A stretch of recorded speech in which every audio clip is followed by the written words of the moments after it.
Joining us now, we have the number 2 seed on the men's side, Cal State San Marcos, and their head coach, VJ Foster. Coach, thanks very much for joining us. Yeah, thanks, Danny. Appreciate it. Well, let's just talk a little bit about your team. It's been so long since we talked. We talked prior to the CCAA season, but can you just tell me a little bit about the journey of the Cougars this year? I mean, let's be 100% honest to each other. It probably didn't start the way you wanted, but it definitely, you got the track ride it a little bit. So just take me through the season. Yeah. Well, I mean, seasons never go quite how you expect. You got to be able to kind of bob and weave and change throughout. But, we started off not the healthiest team in the preseason with 2 of our returners that were pretty big parts of last year's success, just not healthy early on. So we knew it was going to be a tough start to the season. It seems like all the teams we played are all going to be in the region tournament too. So we had a pretty tough schedule, but I mean, just like everybody, there's ups and downs throughout the season. And, we started off in a little bit of a hole and had to claw our way back out of it. And, I think we've done that and done a pretty good job. And I feel real good where these guys are at right now. And talk to me a little bit about your final stretch. Even with some of these ones, you guys have been pulling out the wins, but it seems like you guys they've all been 1 or 2 possession games, a lot of 5-point games that I'm looking down the stretch. Just talk about the way to end up on the positive side rather than the negative side of some of those results. What are you guys doing right now? Well, I mean, I think you just have to have an understanding that a lot of these teams in our league are all pretty similar. And, to have a chance to win those games is as exciting as blowing a team out. And so it's an opportunity each time. And so we really just try and stay together, focus and play throughout the clock, really finish games. And so there's some veteran leadership that we have. Obviously last year, the success that we had, and that carries over. There's confidence in each other, and it's just one of those things that every team's good, every team's well prepared, and every coach does a great job. And so if you're not ready to fight and claw when you go into the gym that day, then you're going to get beat. And so fortunately for us, we've been on the positive side of those a lot in the conference. And winning close games is hopefully we feel confident that we can do that again throughout the tournament, because that's what it's going to take. Tell me about maybe some of your team strengths that don't show up in the box score. I know you're talking about closing out and other stuff, but I'm asking you as a coach, if you had to list kind of 3 things that you feel are your team strengths that aren't just statistical related, what are they? Yeah, well, I think the culture, I think that's a real strength. I think the guys are bought in to what we want to accomplish and what we want to do, and understand that there's struggles that go with that, and we have to embrace that. So I think there is a culture there that that kind of thrives for those close games and big games. I think defensively we're getting a whole lot better. I thought we were a little bit weak at times throughout the season.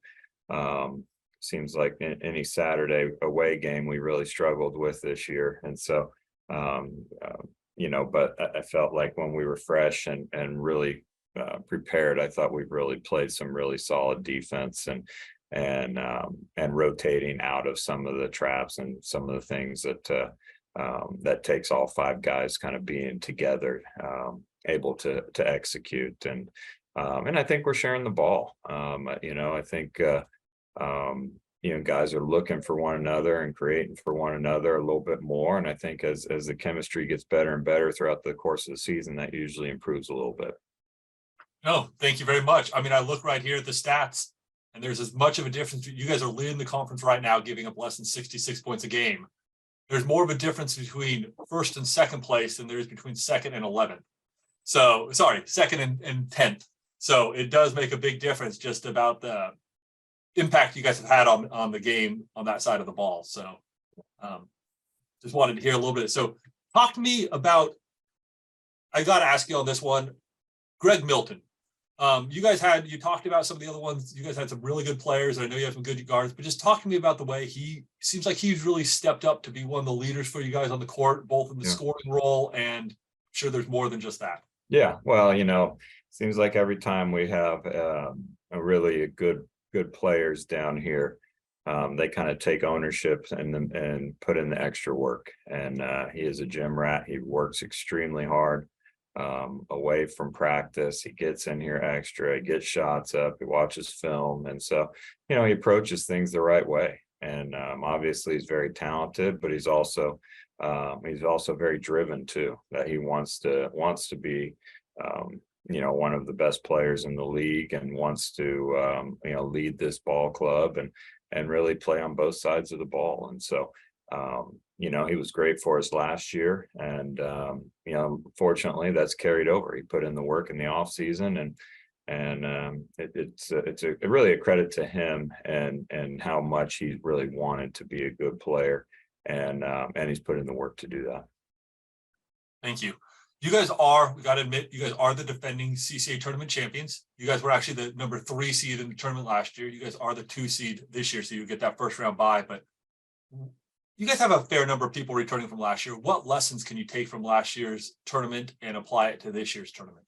Well, I think every time you look back at the past and what's happened, people tend to forget the struggle that went along to make that happen. And so we're really trying to just focus on the process. We really want to still keep getting better and better until we can't play anymore. I mean, we kind of feel like every day is an opportunity to get better.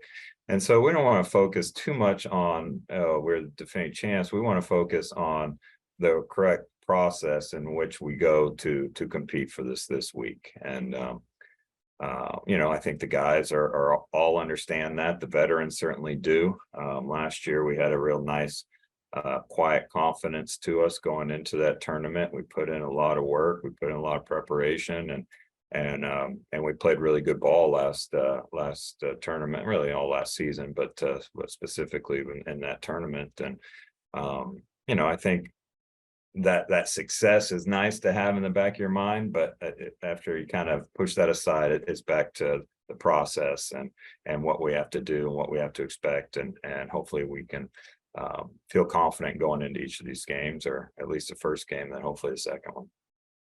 You talk about that a little bit, and I know it was mentioned to me from other coaches. So many coaches look kind of the next game, the next practice, you look kind of one step, but if you can step back for 1 minute, have these last 2 years been pretty important for the building of the San Marcos program? Being, like you said, you guys were in the regional last year, you guys now got the bye this year. Just talk to me a little bit about just the way you guys have continued to build the program, and hopefully you guys have only been in the NCAA Division II for a limited number of years. I think it was 2016, 15, 16. So still a relatively new program overall. Yeah. It's a different step this year. Last year, people probably weren't expecting us to be there. I mean, we certainly were. And so maybe we caught some people off guard a little bit. This year, we weren't able to sneak up on anybody. We're preseason picked pretty high, preseason ranked. And so we knew that we would get people's best shot.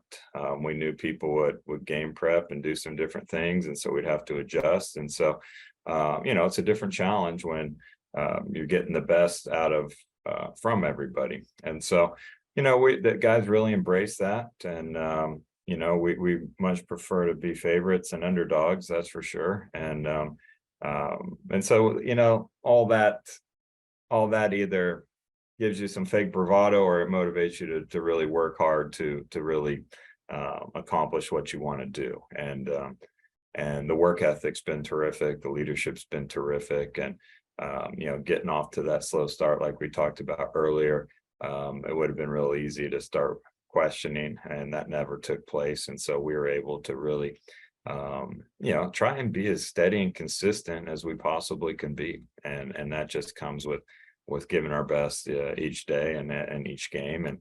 And we feel really good where the program is right now. And I feel like, as we grow as a university, as the program grows, hopefully we can stay up there and be competing for regional acknowledgements and conference titles, on a consistent basis.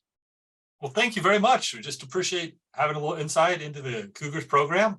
As we mentioned, you guys will have the bye on Thursday, so you will not be playing until Friday.